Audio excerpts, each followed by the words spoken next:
नमस्कार, जय हिंद दोस्तों। स्वागत है आपका हमारे यूट्यूब चैनल GWA में। तो दोस्तों आज की हमारी क्लास होगी कर प्रणाली से, ठीक है। तो चलिए क्वेश्चन के माध्यम से कर प्रणाली का आज सब कुछ बढ़िया से हम समझेंगे, ठीक है। चलिए, जय माँ सरस्वती सदा सहाय। चलिए प्रश्न पे आएंगे हम। पहला प्रश्न हमारा बनता है कि माल एवं सेवा कर GST, ठीक, माल एवं सेवा कर GST परिषद के पहले अध्यक्ष कौन थे? GST परिषद के पहले अध्यक्ष कौन थे, ये हमारा प्रश्न है और उसका उत्तर बनता है अरुण जेटली, ठीक है। अरुण जेटली GST परिषद के अध्यक्ष थे, ठीक है।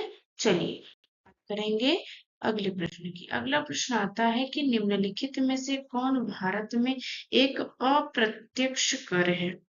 देखिए, अप्रत्यक्ष कर की बात करेंगे तो वस्तु और सेवा कर, ठीक है।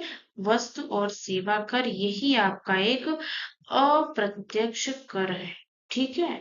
चलिए अब बात करेंगे अगले प्रश्न की। किसको एक राष्ट्र एक कर और एक बाजार का सिद्धांत माना गया है? प्रश्न को बढ़िया से पढ़ेंगे, ध्यान से देखेंगे क्या कह रहा है। प्रश्न ये कह रहा है आपका कि किसको एक राष्ट्र एक कर और एक बाजार का सिद्धांत माना गया है। तो ये आपका ऑप्शन पढ़ेंगे आप, ATM कार्ड, विमुद्रीकरण, वस्तु एवं सेवा कर, यही आपका सही उत्तर हो जाता है। वस्तु एवं सेवा कर आपका सही उत्तर हो जाता है। फिर से प्रश्न को एक बार देखेंगे, किसको एक राष्ट्र एक कर और एक बाजार का सिद्धांत माना गया है। तो आपका ऑप्शन है वस्तु एवं सेवा कर, यही ऑप्शन सी आपका सही उत्तर हो जाता है, ठीक है। तो चलेंगे हम अगले प्रश्न की तरफ। अगला प्रश्न आता है कि कौन एक कर प्रणाली है जो कम आय वाले लोगों की तुलना में उच्च आय वाले लोगों से आय का अधिक हिस्सा एकत्र करती है। देखिए फिर से हम पढ़ेंगे कि कौन एक कर प्रणाली है जो कम आय वाले लोगों की तुलना में उच्च आय वाले लोगों से आय का अधिक हिस्सा एकत्र करती है। तो प्रतिगामी कर, आरोही कर, पेरोल टैक्स या फिर अनुपातिक कर। तो ये आरोही कर आपका एकदम सही उत्तर हो जाएगा, ठीक है। तो चलेंगे अब अगले प्रश्न की तरफ। अगला प्रश्न आता है कि GST के तहत नेशनल एंटी प्रोफेटरिंग अथॉरिटी के पहले अध्यक्ष कौन थे? फिर से प्रश्न पढ़ेंगे कि GST के तहत नेशनल एंटी प्रोफेटरिंग अथॉरिटी के पहले अध्यक्ष कौन थे? तो इसका उत्तर आपका पहला ऑप्शन ही सही हो जाता है, बद्री नारायण शर्मा, ठीक है।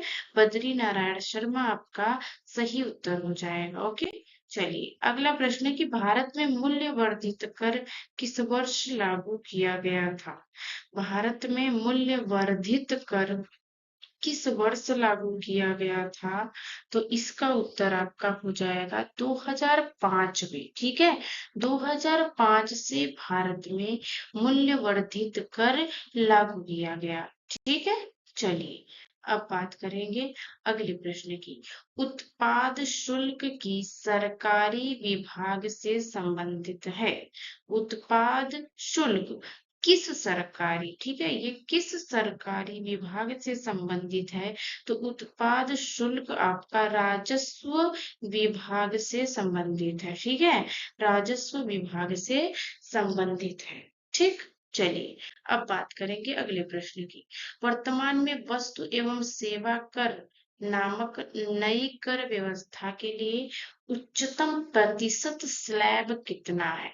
देखिए ये कह रहा है कि GST जो है, GST में आपका सबसे उच्चतम प्रतिशत स्लैब कितना है? तो इसका हो जाएगा 28, ठीक है। 28% सबसे उच्च प्रतिशत स्लैब कौन सा है? तो 18, 28, 25, 32 में 28 आपका सही उत्तर हो जाएगा, ठीक है। अब चलिए बात करेंगे अगले प्रश्न की। कौन करों में से एक है मतलब इसमें से कौन सा है जो ऐसा करों में से एक है जहां प्रभाव उस व्यक्ति पर पड़ता है जिसके लिए यह कानूनी रूप से लगाया गया है। कानूनी रूप से जिसके ऊपर लगाया गया है वह ऐसा कौन सा कर है, ठीक है, जहां प्रभाव उसी व्यक्ति पर पड़ता है जिसके ऊपर यह लगाया गया है। तो यह कौन सा कर हो जाएगा? तो ये आपका प्रत्यक्ष कर हो जाता है, ठीक है, प्रत्यक्ष कर आपका सही उत्तर होता है। बात करेंगे अगले प्रश्न की। कर सुधारों का संबंध सरकार की कराधान तथा लोक व्यय की नीतियों से है, जिन्हें सामूहिक रूप से उसके किस रूप में जाना जाता है? प्रश्न फिर से पढ़ेंगे, प्रश्न फिर से पढ़ेंगे तो इसका फिर से पढ़ेंगे तो इसका मतलब समझेंगे, क्योंकि थोड़ा सा बड़ा है प्रश्न तो समझने में थोड़ी सी समस्या हो सकती है। तो कर सुधारों का संबंध सरकार की कराधान तथा लोक व्यय की नीतियों से है, जिन्हें सामूहिक रूप से उसके किस रूप से जाना जाता है? तो राजकोषीय नीति से, ठीक है, इसे राजकोषीय नीति से जाना जाता है, ठीक है। चलिए अब बात करेंगे हम अगले प्रश्न की। करारोपण की वह विधि क्या है जहां पर कराधान राशि बढ़ने के साथ साथ करों की दर में बढ़ोतरी होती है? प्रश्न फिर से पढ़ेंगे। करारोपण की वह विधि क्या है जहां पर कराधान राशि बढ़ने के साथ साथ करों की दर में बढ़ोतरी होती है? तो यह आपका प्रगतिशील कर हो जाता है, ठीक है, प्रगतिशील कर हो जाता है आपका, ठीक। चलिए अगला प्रश्न हो जाता है कि 8 सितंबर 2016 को किस संविधान संशोधन अधिनियम द्वारा संसद में वस्तु एवं सेवा कर को लागू किया गया? जीएसटी को 8 सितंबर 2016 को किस संविधान संशोधन अधिनियम द्वारा संसद में जीएसटी को लागू किया गया था? तो 101वें संविधान संशोधन अधिनियम द्वारा संसद में वस्तु एवं सेवा कर मतलब कि जीएसटी को लागू किया गया था, ठीक है। चलिए अब बात करेंगे हम अगले प्रश्न की। अगला प्रश्न होता है कि निम्न में कौन सा कर केंद्र सरकार नहीं लगाती है? निम्न में कौन सा कर केंद्र सरकार नहीं लगाती है? उपहार कर, मनोरंजन कर, निगम कर या फिर व्यक्तिगत आय कर? तो इसमें जो मनोरंजन कर हो जाएगा ये केंद्र सरकार नहीं लगाती है, ठीक है। चलिए अब बात करेंगे अगले प्रश्न की। अगला प्रश्न है 2015 में संसद में पेश किया गया जीएसटी विधेयक है, इसे क्या कहेंगे? जो 2015 में संसद में पेश किया गया जीएसटी विधेयक, इसे क्या कहेंगे? इसे संविधान संशोधन विधेयक कहेंगे, ठीक, संविधान संशोधन विधेयक कहेंगे। 101वें संविधान संशोधन के तहत इस ये लागू किया गया था, ठीक है। चलिए अगला प्रश्न होता है करों की कटौती के बाद व्यक्ति के पास उपलब्ध आय को क्या कहते हैं? करों की फिर से प्रश्न को एकदम अच्छे से पढ़ेंगे। प्रश्न क्या है कि करों की कटौती के बाद व्यक्ति के पास उपलब्ध आय को क्या कहते हैं? वेतन या फिर नकद आय, सामान्य आय प्रयोग के लिए यही आपका उत्तर हो जाएगा, ठीक है। चलिए अगला प्रश्न आता है जीएसटी लागू करने वाला पहला देश कौन था? पहला देश जीएसटी लागू करने वाला आपका फ्रांस था, ठीक है, फ्रांस आपका सही उत्तर हो जाएगा। अब बात करेंगे अगले प्रश्न की। चेलैया समिति का संबंध है, चेलैया समिति का संबंध किससे है? आयात निर्यात, बैंकिंग प्रणाली में सुधार से या फिर प्रत्यक्ष एवं अप्रत्यक्ष कर से?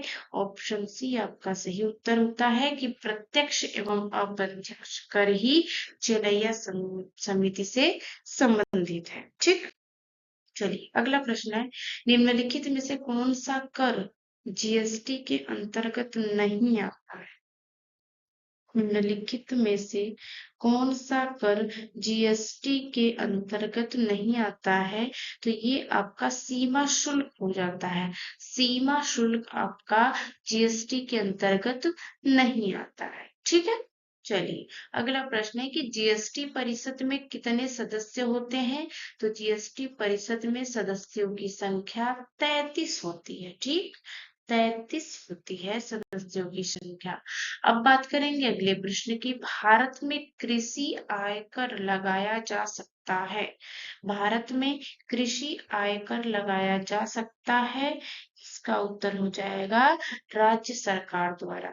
ठीक, कृषि आयकर लगाया जा सकता है किसके द्वारा? राज्य सरकार के द्वारा कृषि आयकर लगाया जाता है। ठीक, चलिए अगला प्रश्न होता है आपका कि निम्न में से किस वस्तु या सेवा पर जीएसटी लागू नहीं है? ये किसी नहीं होगा, किस होगा। ठीक है, निम्न में से किस वस्तु या सेवा पर जीएसटी लागू नहीं है?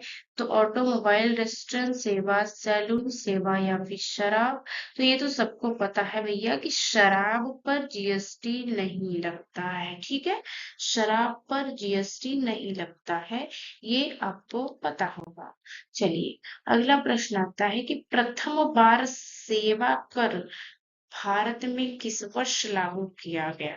प्रथम बार सेवा कर भारत में किस वर्ष लागू किया गया था? तो इसका उत्तर हो जाएगा 1994 से। 1994 से भारत में सेवा कर लागू किया गया था। ठीक है, चलिए अब बात करेंगे अगले प्रश्न की।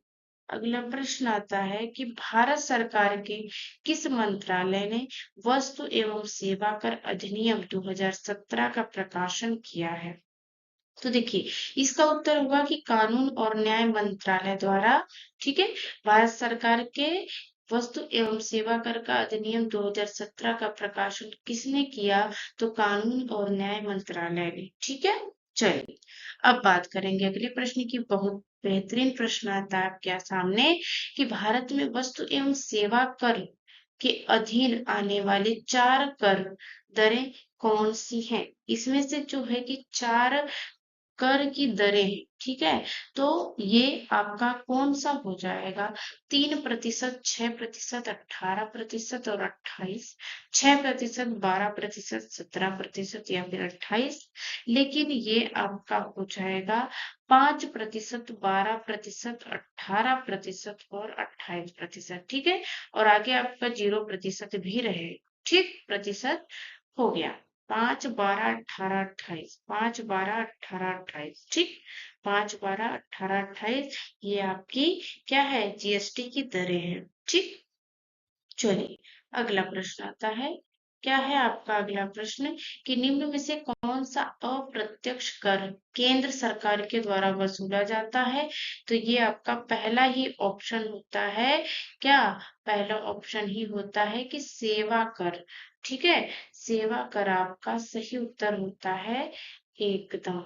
चलिए अगला प्रश्न है कि निम्नलिखित में से भारत में कौन सा जीएसटी रेट स्लैब नहीं है? तो पीछे आपने देखा क्या है? इसमें आपका 5, 12, 18, 28 ये आपका जीएसटी स्लैब में आता है, लेकिन ये जो 10 दिया हुआ है यही नहीं आता है।